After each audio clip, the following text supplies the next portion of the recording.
Hey everyone, this is Roman Prokopchuk, and this is the Digital Savage Experience podcast. Today I have with me Robert Belle. Robert is a transformational speaker, author, and ACCA Qualified Accountant.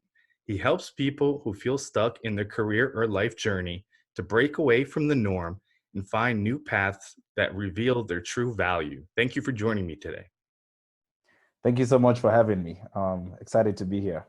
My pleasure. So tell me a little bit about your journey. How did you get to where you are today? Well, definitely a lot of stumbling and fumbling. I'll definitely admit that. I'm not that person who one day got an epiphany. I figured it out. So a lot of stumbling and fumbling. Professionally, also, I've done a lot of different roles, sales, marketing, etc. But I guess what would be the turning point for me is when I just decided to start getting back in touch with my dreams. When I started to, just get back. Actually, what happened? My eldest daughter. I was playing with her one day and she just reminded me so much of me. And I just started wondering what happened to me. So I went on a journey to find me.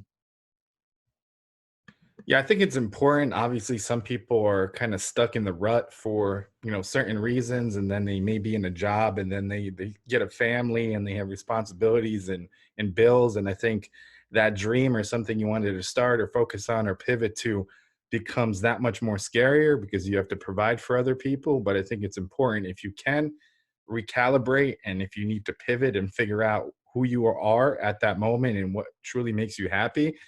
I think if you can do it, do it. And with the current kind of global situation, I've spoken to a lot of people that this climate, even though it may have been negative from a obviously distancing standpoint or in terms of, family members possibly getting sick or being laid off or losing their jobs, a lot of people, it made time to really focus on those dreams.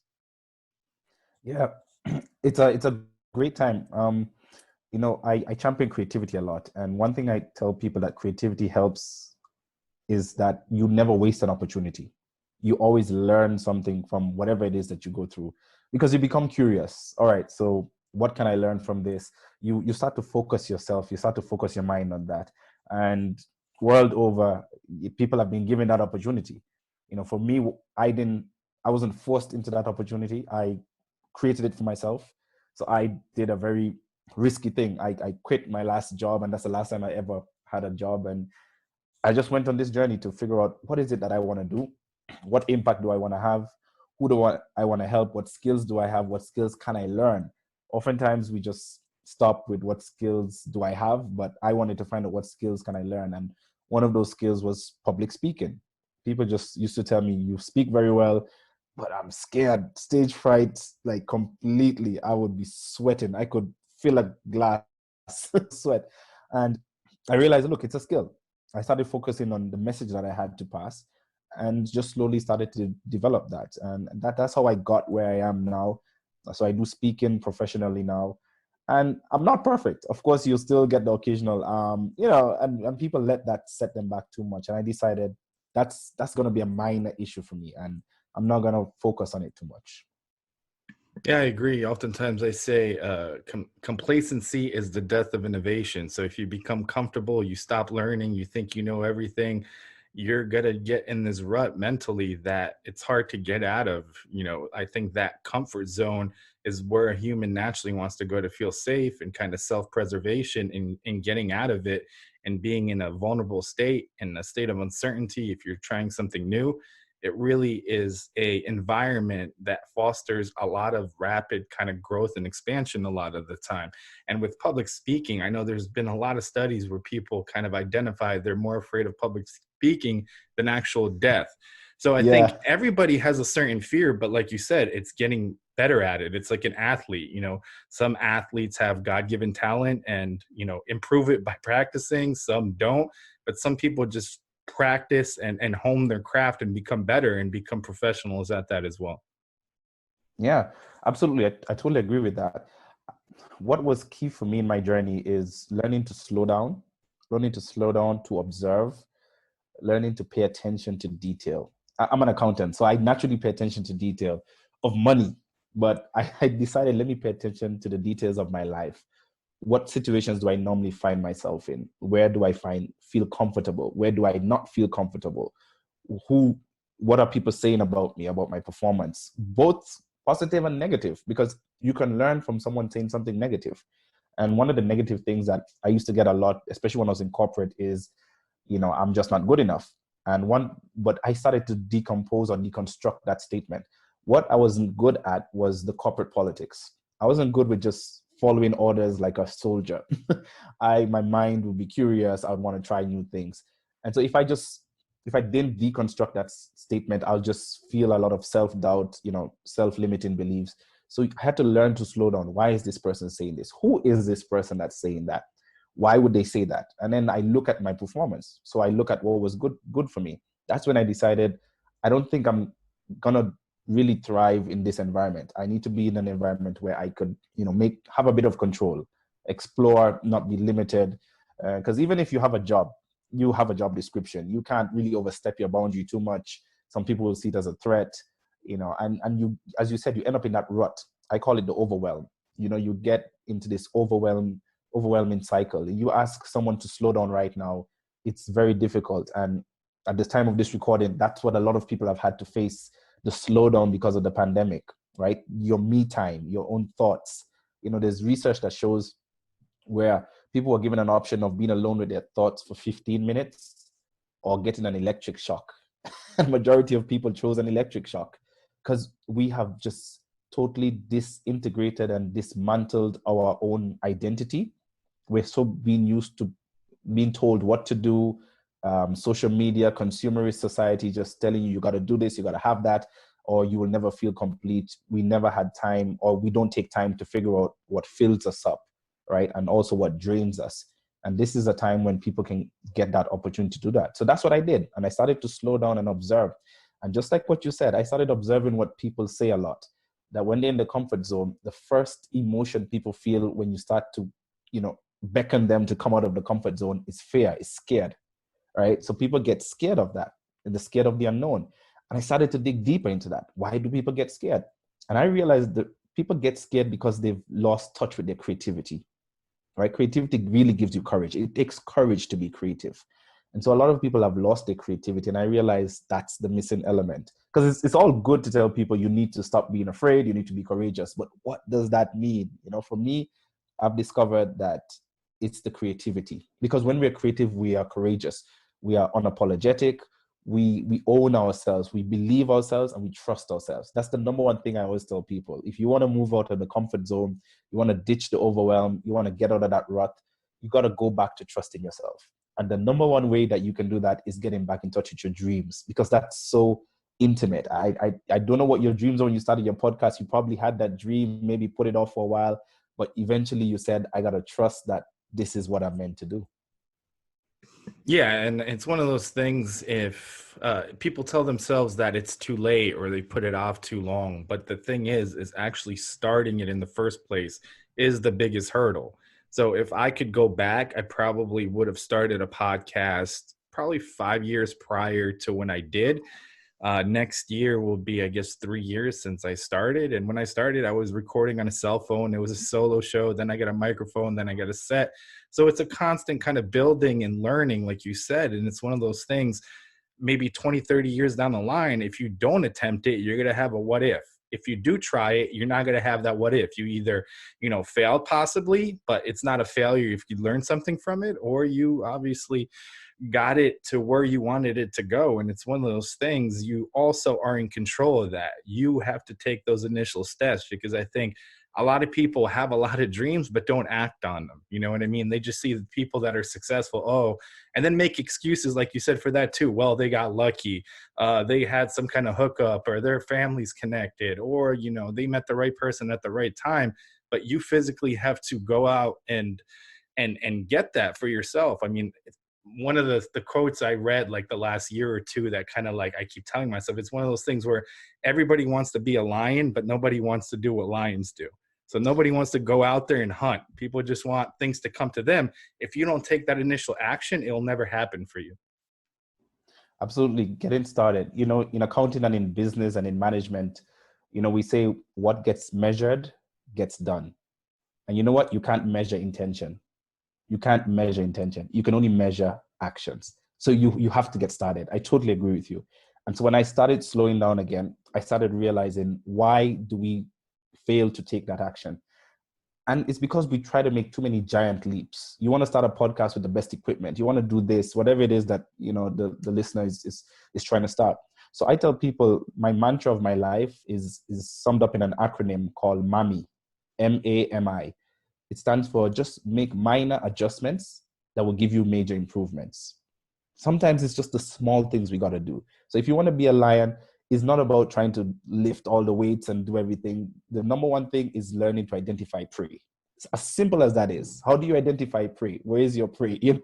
What do you need to do? I tell people, one of the smallest change you can make that will give you a major improvement is reading 10 minutes a day, sleeping a little earlier, waking up a little earlier. These very small things, they can really unlock a lot of, energy for us. But we often want to get the best coach. We want to have $1 million to start the project. We want to have a degree and all sorts of things, but you just got to make the first step. As you said in your personal experience, you started with a cell phone recording, and then eventually you made a small change, a microphone, and then this, and then audio panels and whatever. You build on that, right? So if you want to improve, you have to be able to measure something, and you can't measure intentions. You have to be able to measure output.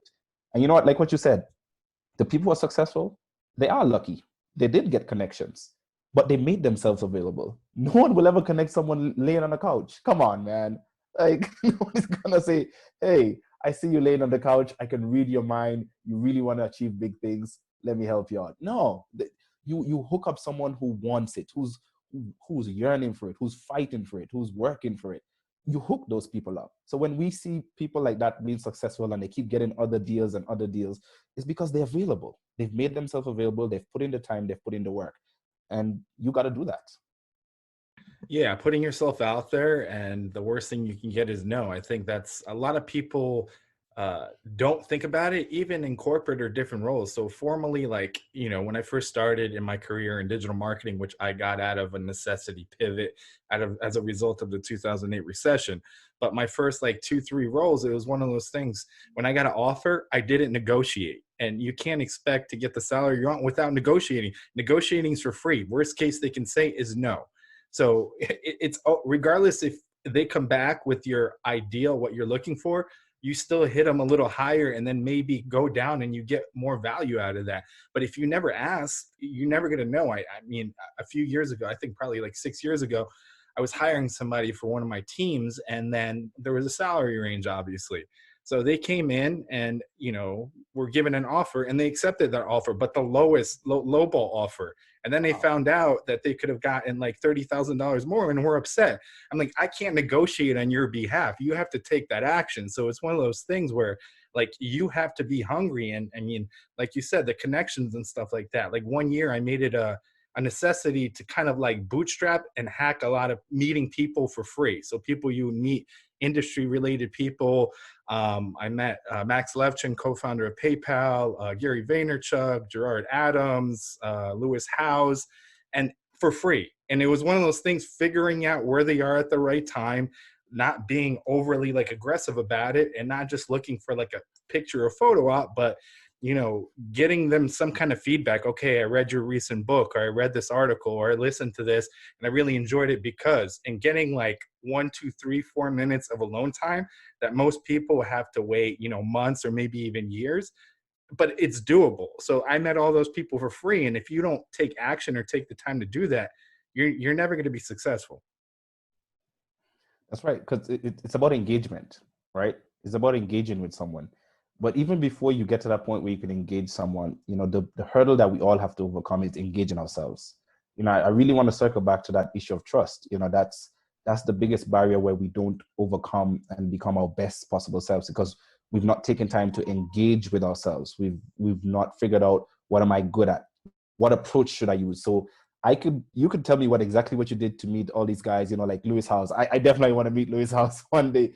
But if I follow that to the script, I may not necessarily get the results you got, because that's designed to build on your strengths. That's designed to position you. I have to see what you have and tweak and modify it to what works for me.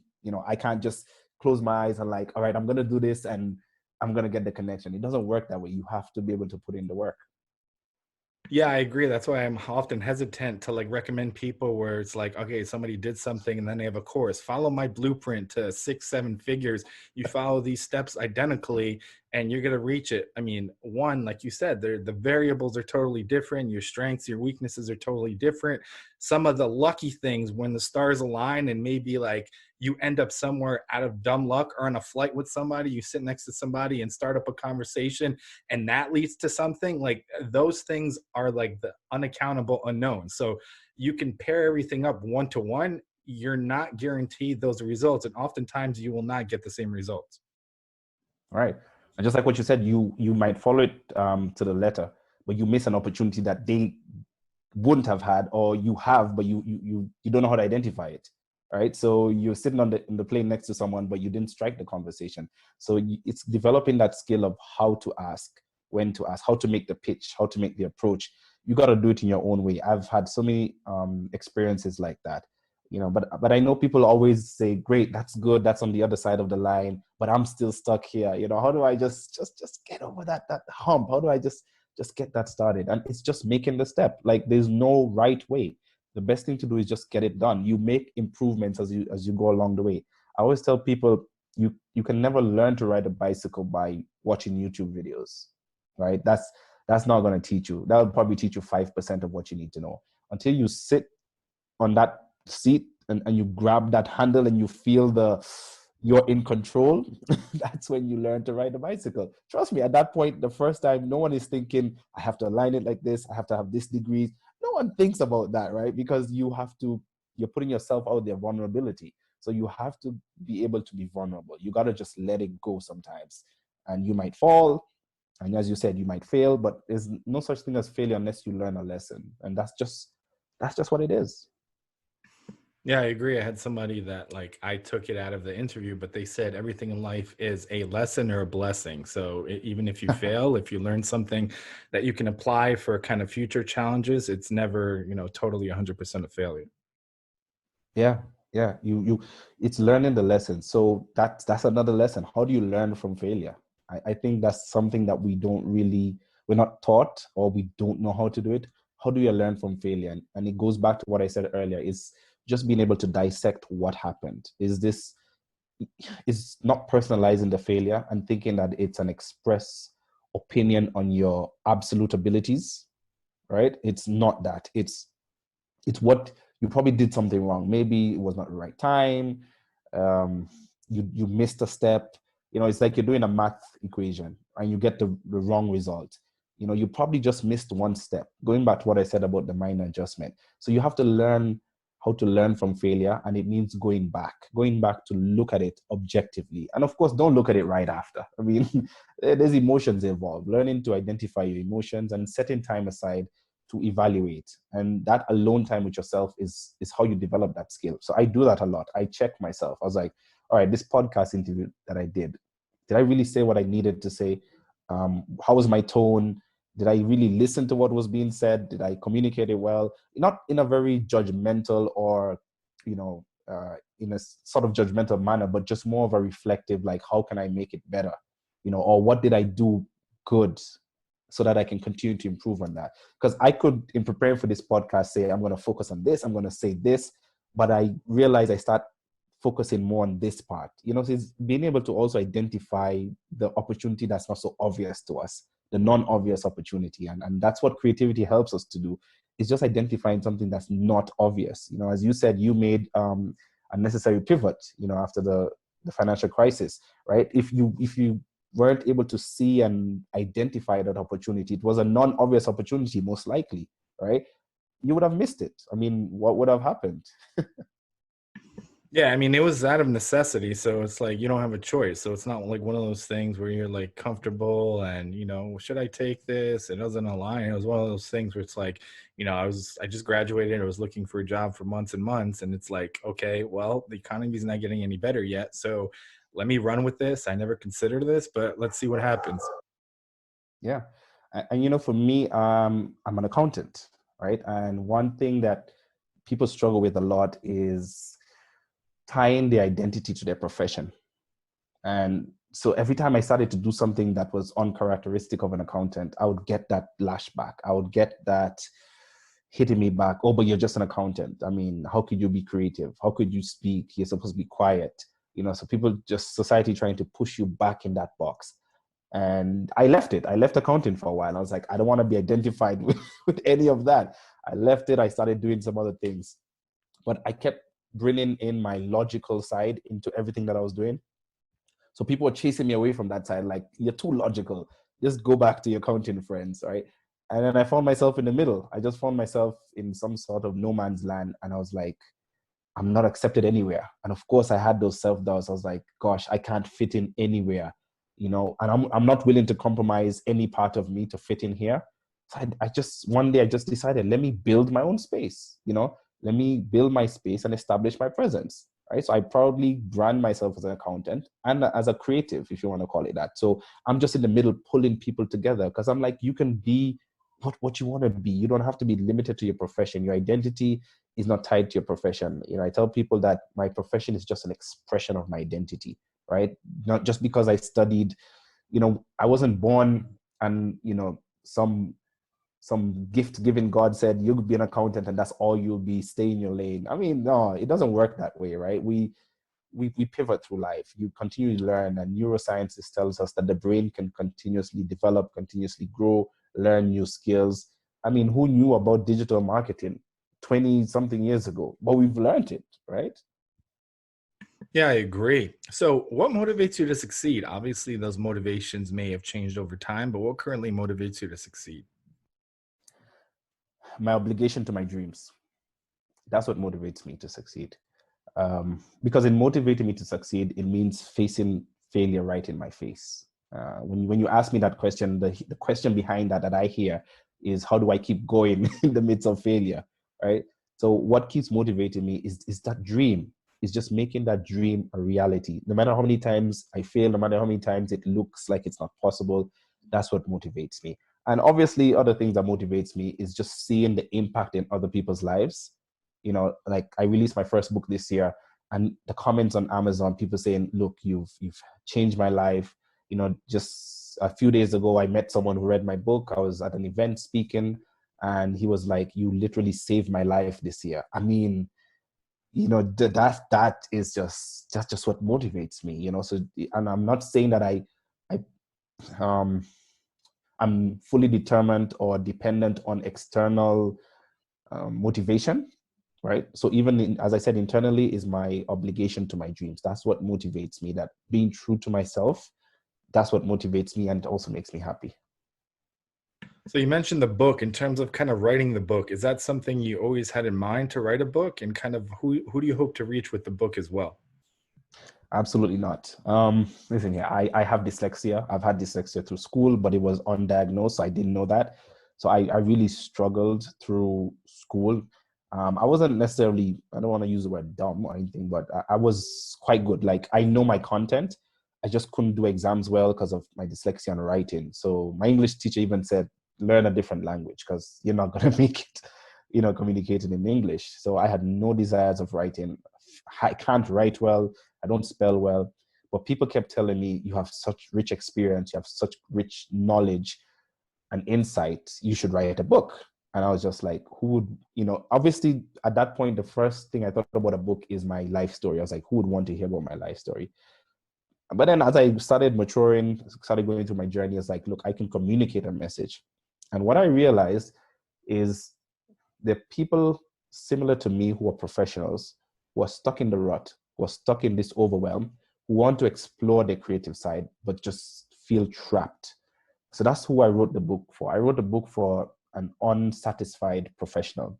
You've achieved your degree, you're doing well in your profession, but there's just this part of you that feels unsettled, that just feels unsatisfied, no matter how many promotions you get, or even if you're not getting promotions. So that's who I wrote the book for, because that was me. You know, I was doing well in my career, just felt like this can't be it. You need to roam free. So that's how I ended up writing the book. And my mentor who I work with, he told me, look, the time has come. You need to write the book. And I accepted it. I've learned to trust, you know, the stretch when I'm being stretched and being pulled. And I did it. And it's one of the best things I've done in my life. Yeah, I think it's always like that, doing things that you're uncomfortable and it turns out to be amazing. I mean, I have a fear of heights, so every time I go on a flight, I'm about to take off, like in my mind, the plane will crash as soon as we get in the air. So one birthday, I think in my early 20s, my friends convinced me to go skydiving. And it's one of those things, if you see the video, because you have to jump with somebody, the guy could barely drag me out of the plane because you're like attached. And then like there's no choice when you're in the air. You just kind of like process everything and enjoy it. I don't know if I would do it again, but it's one of those things that I don't regret doing. And I got a lot of value out of that experience. And I think, like you mentioned, kind of sharing your story, or you thought your story wasn't kind of grand enough or big enough. I think I always tell people that either, want to write something or put out an article or write a blog post or even do a podcast interview. Often people think, who really wants to listen to me? But if you can impact that one person or through that experience or what you've been through, I think it makes it all worth it. Absolutely. Absolutely. And that's what I did. That's what's changed everything in my life. I don't look for mass of people. I look for one person.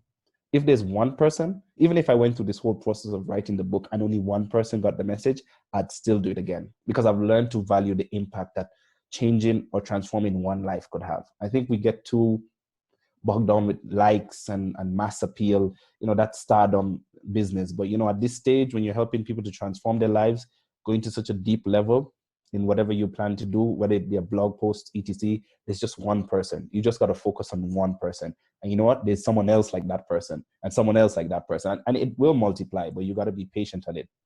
Strangely enough, just like you, I was scared of heights. And what I did to overcome it was skydiving. Exact same experience. I'm not sure if I'll do it again.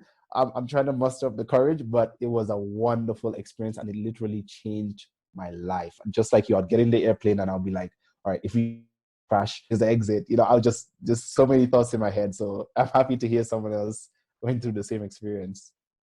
Yeah, it's kind of like second guessing that choice. I mean, oftentimes if I'm going through something, I think that I'm the only one thinking or processing like that. And for me as an individual, like I try to second guess, like my psyche tries to convince myself not to do something because of the risk. So like I'll evaluate every scenario, and majority of the scenarios are negative sometimes. And it's like, okay, how do I get past that? Because I set my mind up to fail kind of because I think I'm gonna fail. So it's like creating or pivoting from that mind shift in terms of like a positive outcome, or like looking at it regardless of what happens, and I get value out of it. Yeah, I mean, the last thing I'll say with that is I just recorded a video for my YouTube um, page this morning. And by the time this podcast interview is out, it definitely will be out. And I'll tell people you can go check it out. And when you get to that crossroad that you feel the fear, what people don't realize is that there are two things that happen when you get to a crossroad and getting out of your comfort zone. There's some rights that surface. You have a right to be scared. You have a right to retreat.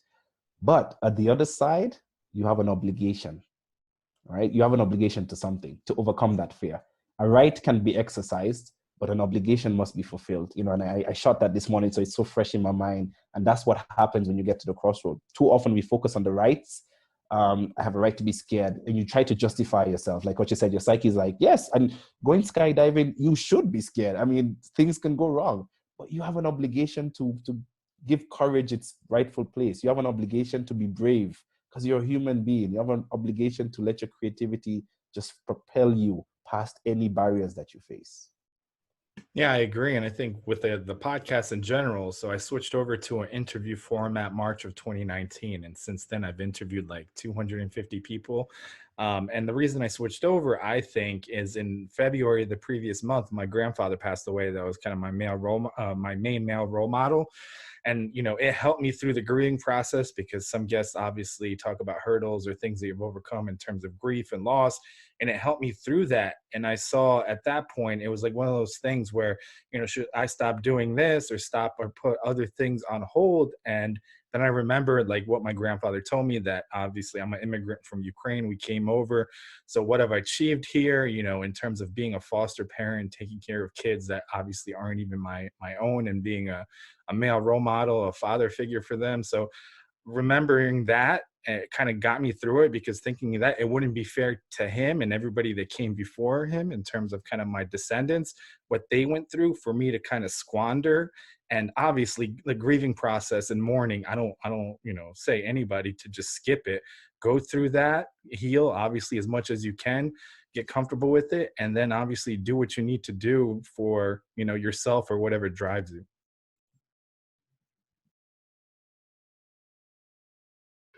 And it's important to go through that healing process.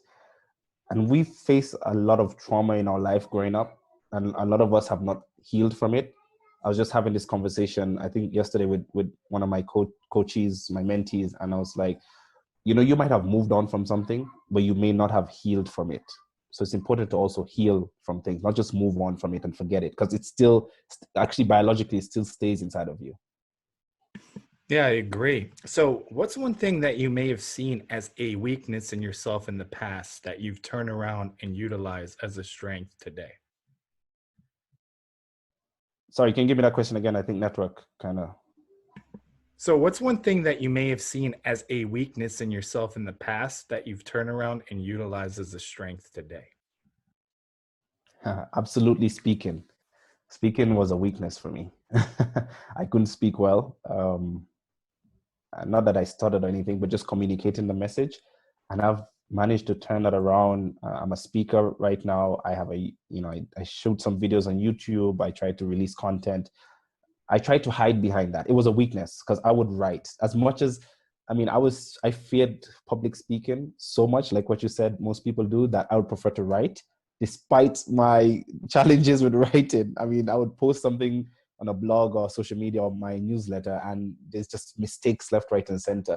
And I was still willing to stay in that comfort to avoid going on screen. But I just kept getting pushed, and people said, look, you have a good on-screen presence, leverage it, and that's what I've been doing, and it's been working very, very good, and it's one of my strengths right now.